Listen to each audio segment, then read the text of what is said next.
तो गाइस, पंजाब के जालंधर गांव में एक बंटी नाम का आदमी रहता था। उसका एक रूटीन था कि वो हर रोज मॉर्निंग वॉक के लिए जाता था। वो अक्सर मॉर्निंग वॉक के लिए अपने घर से काफी दूर निकल जाता था। फिर खेतों और जंगलों का चक्कर लगाने के बाद वो अपने घर वापस आ जाता था। अब एक दिन बंटी मॉर्निंग वॉक के लिए जब थोड़ी अलग जगह पर निकल जाता है तो वो देखता है कि एक रास्ते में एक बहुत बड़ा पत्थर रखा हुआ था, जिसे देखकर बंटी पहले तो ये सोचता है कि आखिर ये इतना बड़ा पत्थर इस रास्ते में आया कैसे। फिर ज्यादा सोचे बिना बंटी पत्थर के साइड से निकलकर घर की तरफ जाने लगा। फिर जैसे ही वो आगे बढ़ता है तो अचानक पीछे से उसको कहीं ठक ठक की आवाज सुनाई देती है। फिर वो जब पीछे मुड़कर देखता है तो उसे एक बूढ़ा आदमी छेनी और हथौड़े से उस पत्थर पर चोट मारता हुआ दिखाई देता है। नव बंटी को ये चीज थोड़ी सी अजीब लगी, पर अगेन बंटी इस पर ज्यादा ध्यान देने की बजाय अपने घर चला जाता है। अगले दिन जब बंटी मॉर्निंग वॉक के लिए आता है तब वो उसी रास्ते में वही बूढ़ा आदमी फिर से उसे दिखाई देता है। अगेन बंटी उस पर ध्यान नहीं देता और साइड से निकल जाता है। फिर जब वो हर रोज उस बूढ़े आदमी को ऐसा करते हुए देखता है तो वो एक दिन उससे जाकर पूछ ही लेता है, बाबा आप रोजाना इस बड़े पत्थर पर चोट क्यों मारते हो? तो वो बूढ़ा आदमी कहता है,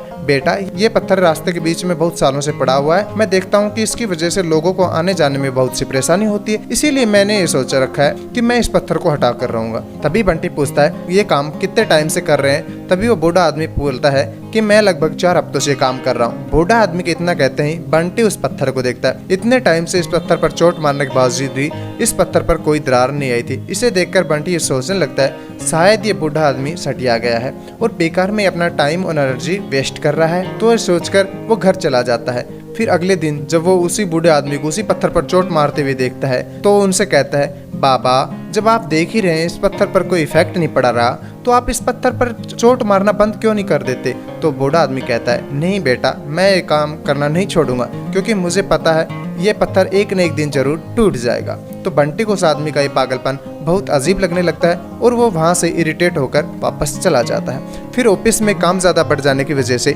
बंटी लगभग कुछ हफ्तों की वजह से मॉर्निंग वॉक पर नहीं जाता।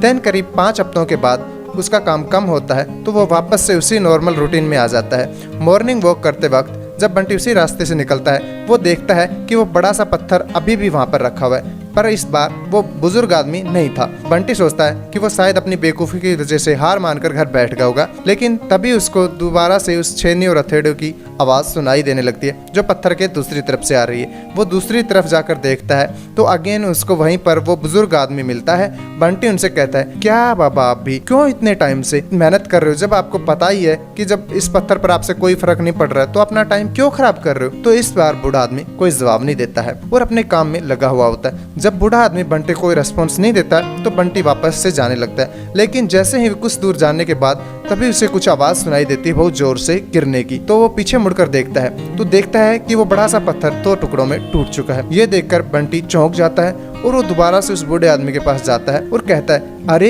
ये टूटा कैसे? तो क्या इस बार आपके पास कोई दूसरा हथौड़ा था या फिर इसके बार आपने कोई दूसरा तरीका आजमाया? तो वो आदमी कहता है, बेटा ऐसा कुछ नहीं है, मैं तो उतने टाइम से उसी तरह से चोट कर रहा था जैसा मैं करता आया हूँ, पर बात यह है कि मैं तकरीबन 10 हफ्तों से इस पर चोट कर रहा था। तो हालांकि इन हफ्तों में इस पत्थर पर कोई असर दिख नहीं रहा था, लेकिन इस पत्थर पर असर हो रहा था और इसी असर की वजह से ये पत्थर आज फाइनली टूट गया। अब इस सब के बाद बंटी को इनडायरेक्टली रियलाइज होता है कि छोटे छोटे एक्शन ही आगे चलकर हमें कितना बड़ा रिजल्ट दे सकते हैं। देखो हम ह्यूमंस की शुरू से ही ये टेंडेंसी बनी हुई है कि हम किसी भी काम का जल्दी रिजल्ट देखना ज्यादा अच्छा लगता है, फिर भले ही वो रिजल्ट किसी काम का हो, किसी गोल का हो या फिर किसी बिजनेस का हो। हम चाहते हैं कि बस जल्दी से जल्दी हम इस चीज का रिजल्ट देखने को मिल जाए। हम इसीलिए आपने देखा होगा कि लोग बड़े बड़े रिस्क लेकर अपना पैसा कहीं भी इन्वेस्ट कर देते हैं या फिर ज्यादा जल्दी बॉडी बनाने के लिए अनहेल्दी सप्लीमेंट्स या फिर एस्टेरॉइड्स लेने लगते हैं। क्यों? क्योंकि जस्ट बिकॉज ऑफ उनको रिजल्ट जल्दी चाहिए। फिर कहीं न कहीं उनको ये बात भूल जाते हैं कि जल्दी में मिलने वाली चीजें जल्दी ही खत्म हो जाती है। वेल आज के इस वीडियो में हम आपको छोटे छोटे स्टेप्स की उस वैल्यू के बारे में बताएंगे जो एक्चुअल में आगे चलकर आपको बड़े रिजल्ट्स देंगे। वो बड़े रिजल्ट्स जो आपका शॉर्ट टर्म तक नहीं लॉन्ग टर्म तक आपका साथ देंगे। तो आज की ये वीडियो आपके लिए बहुत ही ज्यादा इंपॉर्टेंट है, इसलिए बिना किसी और चीज से डिस्ट्रैक्ट हुए इस वीडियो के एक बात को बहुत ध्यान से देखना। So let's begin. पहला पॉइंट कहता है, understand the result takes time.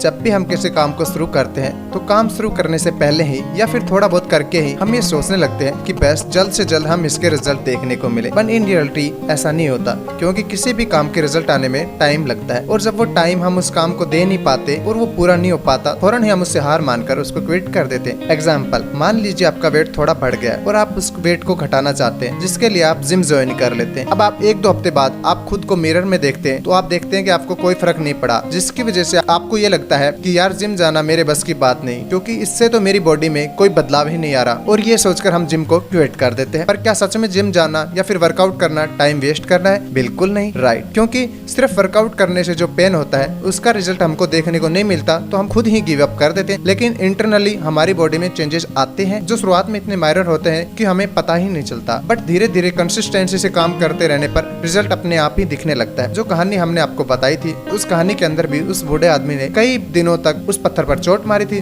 तब कहीं जाकर उस पत्थर को फर्क पड़ा था और वो टूट गया। ठीक वैसे ही हमें भी इस रियलिटी को समझना चाहिए कि किसी भी एक्शन का रिजल्ट आने में टाइम तो लगता है। अगर आप इस पर कंसिस्टेंसी से काम करते रहेंगे तो एक दिन आपको अपना रिजल्ट जरूर देखने को मिलेगा, जैसा आप चाहते हैं। दूसरा रूल कहता है take massive actions every day. अगर कोई इंसान कोई गोल सेट करता है और फिर ये सोचता है कि वो ज्यादा टाइम पर इस पर काम करने के बजाय इसको जल्दी खत्म कर लेगा, तो वो वहीं से ही अपने गोल को और मुश्किल बनाना शुरू कर देता है, क्योंकि कहीं न कहीं उसके माइंड में ये बात बैठ जाती है कि इसके लिए उसको बहुत ज्यादा काम करना पड़ेगा, जो उसे स्टार्टिंग में ही उससे बोर करने लगता है और उसके लिए मुश्किल खड़ी करने लगता है। एग्जाम्पल देखे तो मान लीजिए कि आप अपनी इनकम या फिर सैलरी में से कुछ पैसे अपने फ्यूचर के लिए सेव करने की सोचते हैं, और अब ऐसे में आप अपनी इनकम या का 60 से 70% सिर्फ अपनी सेविंग पर डालने लग जाओगे, तो अपने बाकी खर्चों को मैनेज कर पाना बहुत मुश्किल होगा। बट वहीं अगर आप अपनी इनकम का सिर्फ 5 से 10% सेविंग्स में लगाएंगे, तो इससे आपके बाकी खर्चों पर भी ज्यादा फर्क नहीं पड़ेगा और आपका पैसा भी सेव हो जाएगा। इसलिए जल्दबाजी के चक्कर में अपना गोल खराब करने के बजाय आप उस पर छोटे छोटे मैसिव एक्शन ले, ताकि आपका गोल भी पूरा हो जाए। और तीसरा रूल कहता है take action in right direction. अब कई बार ये भी होता है कि लोग एक गोल सेट करने के बाद लगातार एक्शन भी लेते हैं, लेकिन फिर भी उनको वो रिजल्ट नहीं मिलता जो ऐसा उन्होंने सोचा था। ऐसा होता है क्योंकि उनके गोल की डायरेक्शन चेंज हो जाती है। मतलब गोल के स्टार्टिंग में तो आप कुछ और करते हैं और बाद में कुछ और ही करने लग जाते हैं। एग्जाम्पल देखे तो मान लीजिए आपने एक गोल सेट किया है कि आपको फाइनेंशियली फ्रीडम अचीव करनी है। अब इसके लिए आपने अलग तरह के इनकम सोर्स बनाने लग जाते हैं और वहाँ से आपको जो भी पैसा मिलता है उसे कहीं और इन्वेस्ट कर देते हैं। लेकिन अब जब आपको अलग अलग जगह से पैसा आना शुरू हो जाता है, तो आप क्या करते हैं, उन पैसों को फ्यूचर के लिए अलग रखने की बजाय आप उनसे अपना शौक पूरा करने लगते हैं। तो क्या अब आपका गोल आपको फाइनेंशियली फ्रीडम तक पहुंचा सकता है? तो यस, कुछ लोगों को ये लगता होगा कि अपने शौक पूरे करना और जो मन में वो करना, इसी को फाइनेंशियल फ्रीडम कहते हैं। बट इन रियलिटी आप उस गोल तक कभी नहीं पहुंच पाओगे, क्योंकि अब आपका गोल दूसरी डायरेक्शन पकड़ चुका है। जहाँ एक तरफ आप अपने पैसे को ग्रो कर रहे हैं, वहीं दूसरी तरफ आप अपने पैसे को उड़ा भी रहे हैं, जिस वजह से एट द एंड आपके पास उतना पैसा ही बच पाएगा जितना पैसा आपके पास शुरू से चल रहा था। इवन हर शौक पूरे करने की अगर आपको लत लग गई, तो आपके पास वो पैसा भी नहीं बचेगा जो शुरू में था। ये रूल सिर्फ पैसों पर नहीं बल्कि हर चीज पर अप्लाई होता है। जैसे अगर आप फिटनेस रहने के लिए एक्सरसाइज करते हैं और इसी दौरान आप जंक फूड भी खाने लगते हैं, तो आपने भले ही कैसा भी फिटनेस गोल सेट किया हो, उसका कोई रिजल्ट नहीं आएगा। इसलिए जो भी गोल आपने पहले सेट किया है, सिर्फ उसी को ध्यान में रखकर अगर आप एक्शन लेते हैं, तो यकीनन आप उस गोल को बिना किसी एक्सटर्नल डिस्ट्रैक्शन के अचीव कर सकते हैं। सिर्फ रेगुलर बेसिस पर अपने गोल पर थोड़ा थोड़ा ही सही लेकिन एक्शन लेते हैं, तो आप कुछ समय में आपको अपने काम का अनएक्सपेक्टेड रिजल्ट देखने को मिल जाएगा। ये थी गाइस एक पूरी इन्फॉर्मेशन कि किस तरह आप अपने स्मॉल एक्शन से एक मैसिव रिजल्ट अचीव कर सकते हैं। तो इन पॉइंट्स को अगर आप शॉर्ट में समराइज करें, तो पहले रूल में हमने देखा था कि गोल चाहे कैसा भी हो, उसका पूरा होने में टाइम लगता है, और ये बात जितना जल्दी हो सके आपको एक्सेप्ट करनी चाहिए, क्योंकि अगर आप उस गोल को सही टाइम नहीं दे पाए, तो उसे पूरा ना होते देखकर आप उसे डिमोटिवेट हो जाएंगे, उसे क्विट कर देंगे। दूसरी रूल में हमने देखा था कि अगर आप कोई गोल सेट करके उस पर लिमिट से ज्यादा काम करने लगते हैं, तो वो यकीनन आप उससे अपने ऊपर बहुत ज्यादा प्रेशर डालेंगे, और जिससे अगेन कुछ न टाइम में कोई बोरिंग लगने लगेगा और आप इसे क्विट कर देंगे। इसलिए बिना ज्यादा हड़बड़ी में आए आपको अपने उस गोल पर पर्टिकुलर टाइम के लिए काम करते रहना है। तीसरे रूल में हमने देखा था कि कई लोग शुरुआत में गोल सेट करके उसे धीरे धीरे अपनी आदत की वजह से बदलना शुरू कर देते हैं, जिससे कहीं न कहीं वो अपने उस गोल से भटक जाते हैं। इवन बाद में तो उनको ये याद भी नहीं रहता कि उन्होंने एक्चुअल में गोल कौन सा सेट किया था। इसलिए जो भी गोल आपने शुरुआत में सेट किया है, सिर्फ उसी गोल को ध्यान में रखकर एक्शन लेने होते हैं, ताकि आगे चलकर आपको उस गोल में बदलाव ना आए और एक टाइम आने के बाद आप उसको अचीव कर लें। ये वीडियो गाइस अगर आपको थोड़ा इन्फॉर्मेटिव लगी हो, तो इसको लाइक और शेयर जरूर करें। इसी के साथ कमेंट सेक्शन में ये बता सकते हैं हमें कि अगला वीडियो आप किस टॉपिक पर चाहते हैं। पर आज के इस वीडियो में बस इतना ही। मिलते हैं अगले वीडियो में, तब तक के लिए stay safe, stay healthy and take care.